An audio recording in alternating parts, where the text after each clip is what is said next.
kalian semua. Sebelum mengawali pelajaran kali ini, marilah kita berdoa terlebih dahulu. Berdoa dimulai. Berdoa selesai. Semoga dengan bacaan doa tersebut kita bisa menuntut ilmu dengan lebih mudah. Sebelumnya Ibu akan mengecek kehadiran terlebih dahulu ya. Apakah hari ini hadir semua? Alhamdulillah hadir semua. Baik. Dalam kehidupan sehari-hari, kita sering mendengar apa itu yang namanya suhu dan pemuaian. Apakah ada yang tahu apa itu suhu dan pemuaian?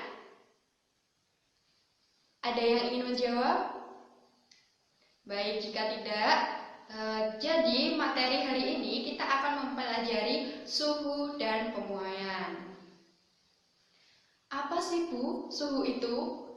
Begini anak-anak, Ibu jelaskan ya. Dalam kehidupan sehari-hari kita tahu di daerah pegunungan itu suhunya lebih dingin daripada di daerah perkotaan. Nah, kenapa hal tersebut terjadi? Karena memang pada kenyataannya di daerah pegunungan itu suhunya lebih dingin daripada perkotaan. Itu disebabkan karena adanya perbedaan suhu. Jadi dapat disimpulkan dari suhu tersebut itu adalah suhu adalah derajat panas dinginnya suatu benda atau zat. Begitu. Contoh dari suhu itu adalah yang Ibu contohkan tadi, itu adalah suhu di daerah pegunungan lebih dingin daripada di daerah perkotaan.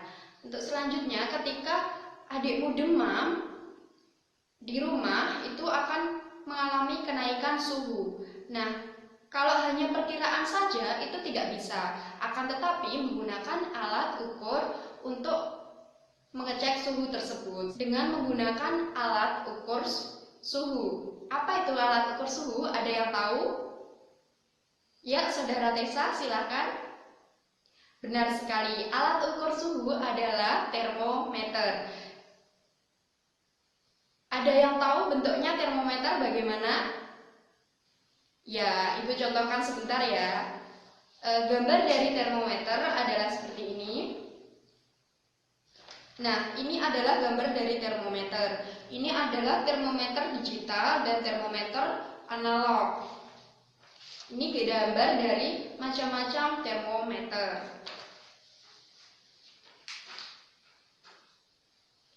Nah, untuk satuannya bagaimana, Bu? Nah, untuk satuan dari termometer sendiri itu menggunakan Kelvin. Mengapa harus menggunakan Kelvin? Karena dalam satuan internasional itu menggunakan Kelvin. Sebelumnya kita sudah pernah belajar tentang pengukuran kan? Ada yang namanya satuan internasional. Benar sekali. Nah, ya, dari sini sampai sini apakah ada yang ingin ditanyakan atau sudah dipahami? Baik, silahkan Saudara Zulfa jika ingin bertanya.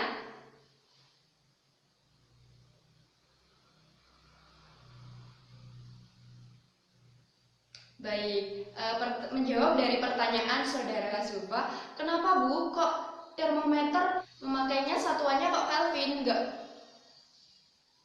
nggak derajat Celcius, nggak derajat Reaumur, tidak derajat Fahrenheit? Nah, begini, dalam satuan internasional itu sudah ditetapkan bahwa satuan dari suhu adalah derajat Kelvin, begitu. Nah, untuk kita ketahui bahwa ada yang namanya satuan yang derajat Reaumur, Fahrenheit, dan juga Celcius. Nah, di sini Ibu punya gambar untuk titik didih itu ada titik didih derajat Celcius itu 100 derajat Celcius, untuk Reaumur itu 80 derajat Reaumur, dan untuk yang Fahrenheit itu 212 derajat Fahrenheit, dan Kelvin itu titik didihnya 373 derajat Kelvin. Untuk titik beku air pada derajat Celcius itu 0 derajat Celcius, 0 derajat Reaumur, 32 derajat Fahrenheit dan 273 derajat Kelvin. Ini untuk titik beku pada air, sehingga rentang titik beku dan titik didih diperoleh 100, 80, 180, dan 100. Untuk derajat Celcius itu rentang titik beku dan titik didihnya itu adalah 100 derajat Celcius. Dan untuk rentang titik beku dan titik didih derajat Reaumur itu adalah 80. Dan untuk rentang titik beku dan titik didih dari derajat Fahrenheit itu 180, dan rentang titik beku dan titik didih dari derajat Kelvin itu adalah 100. Rentang dari titik beku dan titik didih derajat Kelvin itu adalah 100, sehingga perbandingannya diperoleh 5 dibanding dengan 4 dibanding dengan 9 dibanding dengan 5, sehingga diperoleh derajat Celcius dibanding dengan derajat Reaumur, derajat dibanding dengan derajat Kelvin, sehingga diperoleh derajat Celcius dibanding dengan derajat Reaumur dibanding dengan derajat Fahrenheit dibanding dengan derajat Kelvin, diperoleh perbandingannya adalah 5 dibanding 4 dibanding 9 dan dibanding 5. Begitu ya. Nah, ini adalah hubungan dari Celcius menuju ke Fahrenheit.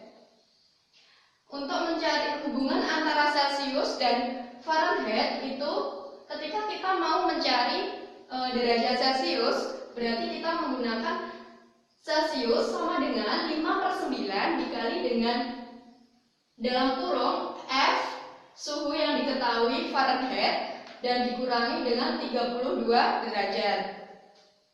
Kemudian untuk mencari Fahrenheit itu sama dengan 4/5 dikali dengan suhu Celcius yang diketahui dalam kurung ditambah dengan 32 derajat. Untuk Fahrenheit itu sama dengan dalam kurung 4/5 dikali dengan suhu Celcius tutup kurung ditambah dengan 32 derajat. Untuk selanjutnya itu adalah hubungan dari Celcius ke Reaumur. Itu Celcius sama dengan, untuk mencari Celcius itu sama dengan 5/4 dikali dengan Reaumur. Untuk mencari Reaumur itu sama dengan 4/5 dikali dengan suhu Celciusnya. Selanjutnya itu hubungan antara Celcius dengan Kelvin. Itu Kelvin, untuk mencari Kelvin sama dengan Celcius ditambah dengan 200. Untuk mencari Kelvin itu sama dengan Celcius ditambah dengan 273 derajat. Untuk mencari Celcius sama dengan suhu Kelvin dikurangi dengan 273 derajat. Sedangkan untuk hubungan Reaumur dengan Fahrenheit, untuk mencari Reaumur itu sama dengan 4/9 dikali dengan dalam kurung suhu Fahrenheit dikurangi dengan 32 derajat. Untuk mencari Fahrenheit itu sama dengan 9/4 dikali dengan Reaumur dalam kurung ditambah dengan 32 derajat. Seperti itu ya. Sudah Ibu jelaskan seperti ini tadi. Apakah ada pertanyaan? Baik, tidak ada. Selanjutnya Ibu akan memberi contoh gambar tentang pemuaian. Apa itu pemuaian? Ada yang tahu apa itu pemuaian? Baik, Ibu akan memberikan contoh gambar dari pemuaian.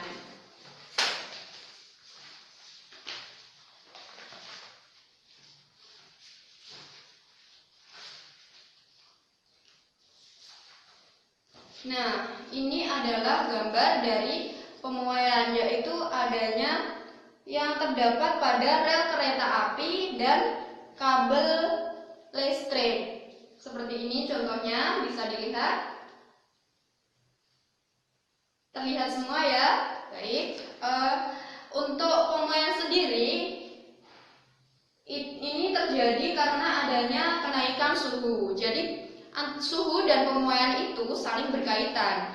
Jadi suhu dan pemuaian saling berkaitan. Nah, ini ada gambar rel kereta api yang melengkung dan kawat rel kereta api yang melengkung dan gambar dari kabel listrik yang kendor pada saat siang hari.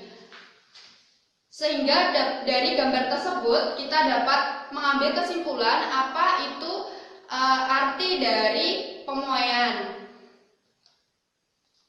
Ada yang tahu dari gambar ini tadi sudah Ibu jelaskan secara singkatnya? Apakah ada yang tahu dari gambar ini tadi sudah Ibu jelaskan? Apakah ada yang tahu?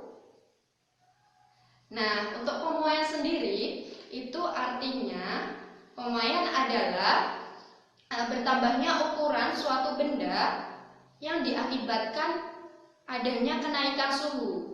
Berarti semakin tinggi suhunya, semakin mudah benda tersebut memuai. Begitu ya. Contohnya adalah sedangkan pemuaian itu dibagi menjadi 3. Pemuaian pada zat padat, zat cair, sedangkan pemuaian itu dibagi menjadi 3 jenis, yaitu pemuaian pada zat padat, zat cair, dan zat gas. Pemuaian zat padat dibagi menjadi 3, yaitu pemuaian panjang, muai luas, dan muai volume. Nah, muai panjang itu gimana sih, Bu? Nah, saya jelaskan sebentar ya, anak-anak. Kok saya belum paham? Begini, saya jelaskan sebentar ya, anak-anak. Untuk pemuaian panjang itu adalah bertambahnya ukuran panjang suatu benda, sehingga karena adanya untuk pemuaian panjang sendiri itu bertambahnya panjang suatu benda yang diakibatkan oleh kenaikan suhu, sehingga kita dapat melihat contoh ini, gambar ini tadi, itu adanya pemuaian pada rel kereta api. Seharusnya kenapa rel kereta api ini bisa melengkung? Karena dalam pemasangannya tidak ada celah antara kedua batang rel tersebut ini. Harusnya ada celah ini, karena ketika terkena sinar matahari atau panas yang tinggi, rel tersebut akan memuai dan bertambah panjang, sehingga dia akan mengakibatkan rel tersebut akan melengkung ketika pemasangannya tidak memiliki celah, begitu. Untuk kabel listrik. Nah, untuk kabel listrik sendiri itu mengapa pada saat siang hari atau dalam pemasangannya kabel listrik itu harus dilebihkan? Pada saat pemasangannya, kenapa kabel listrik itu harus dilebihkan? Karena dalam pemasangannya sendiri itu, kalau tidak dilebihkan pada saat malam hari ketika menyusut, dia akan mudah putus. Karena pada siang hari dia akan kendor, sedangkan pada saat malam hari dia akan menyusut, sehingga mudah putus, begitu. Selanjutnya adalah pemuaian luas. Pemuaian luas itu apa sih? Nah, pemuaian luas itu bertambahnya panjang dan lebar suatu benda. Contohnya adalah pada kaca jendela. Untuk pemuaian volume, nah ini adalah salah satu contoh pemuaian pada volume. Ini gambarnya bisa terlihat. Baik, sudah terlihat ya, anak-anak. Ini adalah contoh dari pemuaian volume. Kenapa harus pemuaian volume? Karena ketika gas tersebut, dan ini termasuk juga pemuaian pada gas ya, anak-anak. Nah, ketika balon ini ditiup atau dipompa, balon ini dipompa dengan menggunakan gas dan suhu, dan kemudian suhunya panas dan terkena matahari, maka balon tersebut akan meledak seperti itu karena adanya suhu yang tinggi. Ini adalah contohnya dari pemuaian gas. Untuk selanjutnya ini juga pemuaian pada zat padat ya. Zat padat tadi Ibu sudah jelaskan, pemuaian pada zat padat itu adalah salah satunya rel kereta api dan kabel listrik. Namun ini juga bisa termasuk dalam pemuaian zat padat. Nah, ini pemuaian zat padat itu ada kaca jendela. Ini kenapa kaca jendela bisa pecah? Gambarnya ini ada yang pecah ya. Itu karena dalam pemasangan kaca jendela itu seharusnya kerangkanya agak dilebihkan sedikit, karena pada saat pemuaian ini maka akan bertambah luas. Kacanya ini akan bertambah luas saat terjadi pemuaian, sehingga menyebabkan kaca ini mudah pecah. Dan seharusnya kenapa kaca jendela ini termasuk dalam pemuaian? Karena seharusnya dalam pemasangan kaca jendela tersebut harus ada dalam bingkainya atau kerangkanya ini harus ada sedikit celah agar pada saat terjadi pemuaian di siang hari kaca jendela tidak pecah seperti ini. Nah, untuk tadi Ibu sudah menjelaskan pemuaian pada zat padat dan gas. Contohnya lagi adalah pemuaian zat gas, itu masih ada. Sebentar, Ibu contohkan. Nah, ini pemuaian pada zat gas. Ini pada ban mobil yang bocor. Ini adalah salah satu ketika ban mobil tersebut dipompa, maka volumenya akan bertambah, dan ketika siang hari terkena sinar matahari, volumenya akan bertambah, sehingga volumenya semakin bertambah oleh kenaikan suhu tersebut, sehingga semakin bertambahnya volume, maka ban tersebut tidak mampu menampung banyaknya volume tadi, sehingga menyebabkan ban mobil ini meledak, sehingga menyebabkan ban mobil ini meledak. Sama ini juga balon yang ditiup dan terkena panas itu juga akan meledak karena volumenya itu semakin bertambah dan suhunya itu semakin meningkat, sehingga menyebabkan balon ini meledak. Nah, untuk selanjutnya Ibu akan menjelaskan pemuaian pada zat cair. Nah, untuk zat cair sendiri itu ada pengecualiannya yang dinamakan dengan anomali air. Pada suhu 0 derajat sampai dengan 4 derajat, maka volumenya tidak bertambah tapi menyusut. Sedangkan untuk suhunya jika dinaikkan menjadi 4 derajat, maka akan memuai. Selanjutnya, Ibu akan membentuk 4 kelompok, di mana masing-masing kelompok terdiri dari 3 orang. Sesuai dengan urut nomor absen ya, agar lebih mudah. Nah, di sini Ibu punya 4 kartu warna, di mana ini nanti Ibu akan bagikan masing-masing 1 kartu dari 4 kelompok tadi. Ada 4 kartu warna untuk 4 kelompok. Masing-masing kelompok mendapat 1 kartu warna. Ada warna biru, warna oranye, warna hijau, dan warna pink.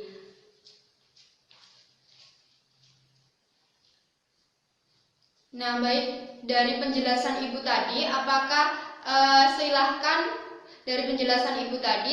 berkumpul dengan masing-masing kelompoknya. Untuk kelompok 1 itu terdiri dari nomor absen 1 sampai dengan 3, 1, 2, dan 3. Untuk kelompok 2 itu terdiri dari absen 3, 4, 5, dan 6. Untuk kelompok 3 dan 4 seterusnya begitu ya. Sudah paham? Bisa dipahami? Baik. Nah, di dalam kartu ini ada soal seperti ini contohnya. Silahkan mengerjakan soal selama 10 menit. Ada 4 kartu. Masing-masing kelompok mendapat 1 kartu. Baik, Ibu akan membagikan kartu warnanya tersebut.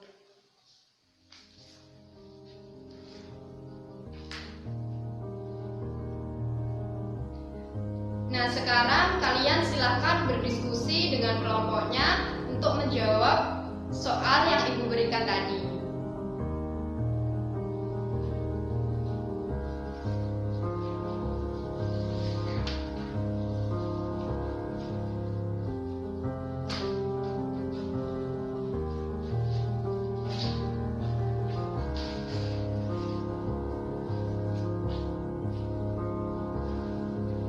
Jika ada yang kurang paham, silahkan ditanyakan ya. Baik.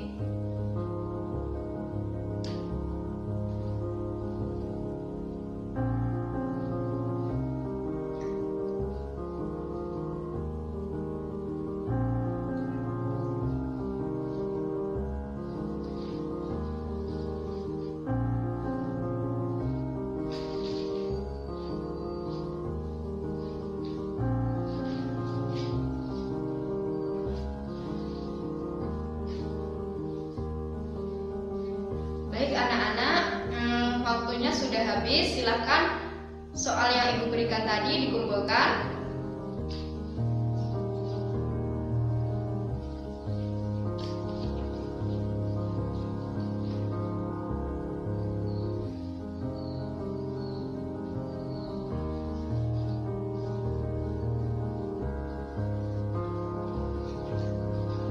Terima kasih sudah terkumpul semua ya. Ada 4 kartu lengkap. Ibu cek dulu.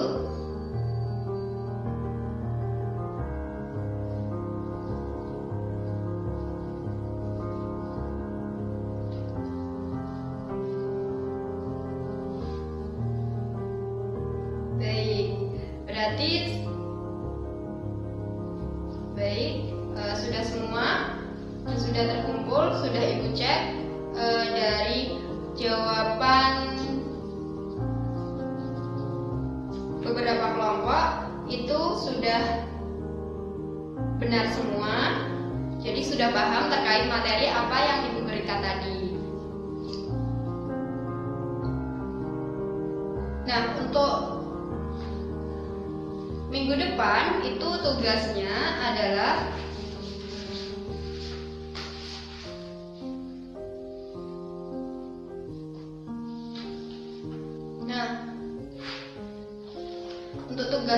itu minggu depan adalah ini ada lembar observasi. Kemudian nanti minggu depan itu tugasnya adalah mencari gambar seperti yang Ibu contohkan tadi, pemuaian pada zat padat, cair, dan gas. Contohnya seperti ini. Seperti ini tadi. Nah, ditempelkan dalam lembar observasi seperti ini. Ditempelkan di lembar observasi dan tuliskan secara singkat proses pada pemuaian zat padat dan zat cair dalam kehidupan sehari-hari. Bagaimana pelajaran hari ini anak-anak? Menyenangkan bukan? Pasti menyenangkan. Jadi dalam kehidupan sehari-hari yang Ibu jelaskan tadi mengenai suhu dan pemuaian itu berkaitan erat dengan ilmu fisika. Pesan Ibu adalah jangan lupa belajar dan mendalami ilmu fisika lagi ya. Cukup sampai di sini materi hari ini. Apabila ada kurang lebihnya, Ibu mohon maaf. Billahi taufiq wal hidayah. Wassalamualaikum warahmatullahi